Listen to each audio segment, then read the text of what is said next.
My name is Kim Breidenbach, and I'm a physician at the Whitehall Family Medicine Clinic. Recently in Whitehall, we noticed that we were not consistently screening our patients for depression. We've been working on improving screening for depression and anxiety by ensuring that rooming staff help patients complete the PHQ-4 and, if indicated, the PHQ-9 for depression and the GAD-7 for anxiety. We're doing this because 1 in 10 adults suffers from a mood disorder.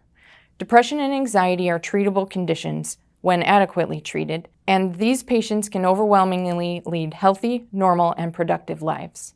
But if left untreated, depression and anxiety can affect functioning at home and work and quality of life, and can contribute to long-lasting physical health problems and chronic diseases. If untreated long enough, suicide can be a real consequence. Indeed, suicide, which is often associated with untreated mental illness, is the 10th leading cause of death in the U.S. and the 2nd leading cause of death among people aged 15 to 34. Primary care clinicians are often the first ones to see, diagnose, and treat mood disorders, which is why we feel that improving screening is so important. To successfully improve our screening, we had to target the beliefs and hesitancies of our rooming staff because they are responsible for conducting the initial screening during the rooming process. We needed their buy-in to improve. Among the providers and rooming staff, there were also concerns about time constraints. We feared that unexpected positive PHQ-4 results would throw off the schedule and would not fit into our busy clinic day. Ultimately, providers and staff agreed that screening for these issues was important enough that we would try it and see if our fears were realized. We can all think of friends, family members, or patients who are impacted by a mood disorder. We know it's the right thing to do for our patients, though some were still reluctant. My colleague, Dr. Megan McClung, led this effort, and I will turn it over to her to share the story of how it went. Occasionally, we did get patients who questioned us. Why are you asking me about this?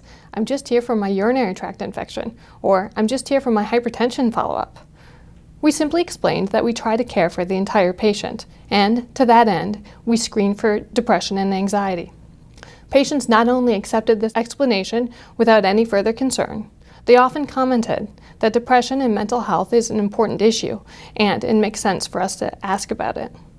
Once in a while, we would have a patient who declined to answer the questionnaire, which, of course, we respected. Sometimes the screening tools would come back positive. Surprisingly, this didn't put us too far behind very often. Occasionally it did. 2 particular patients come to mind.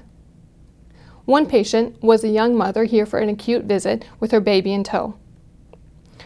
After addressing her acute need, I brought up her positive PHQ-4 and her positive PHQ-9. She admitted that she often felt that she would be better off dead and had some suicidal ideation. After evaluating her risk, we determined she was safe to go home on a new prescription for her depression, and we scheduled an appointment for close follow-up. She ended the appointment by telling me that she was grateful that someone cared enough to ask how she was really doing, and she felt relieved that she was finally getting help. After finishing up that visit, I scurried off to see my next patient, who was here for a prenatal visit. Her PHQ-4 was also positive, and she too had suicidal ideation. Again, we determined she was safe to go home with a new prescription for her depression and scheduled an appointment for close follow-up.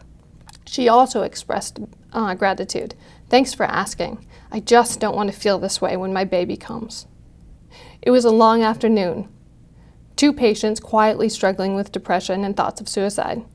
I stayed late in the clinic, and so consequently, so did our staff. Both our patients were grateful, and they are success stories, both continuing to improve.